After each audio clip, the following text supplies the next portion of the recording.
السلام علیکم ورحمۃ اللہ وبرکاتہ۔ آج کی پیاری دعا: جس نے صبح و شام صدق دل سے سید الاستغفار کو پڑھا اور اسی دن یا رات کو فوت ہو گیا تو وہ جنت میں داخل ہوگا۔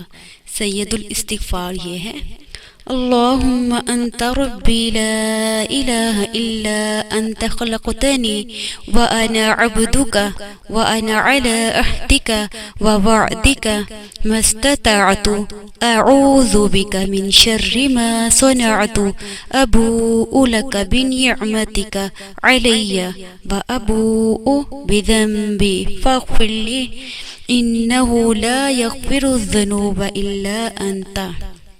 کا ترجمہ دیکھ لیتے ہیں، بہت ہی خوبصورت ہے ماشاءاللہ۔ اے اللہ، آپ ہی میرے رب ہیں، آپ کے سوا کوئی عبادت کے لائق نہیں۔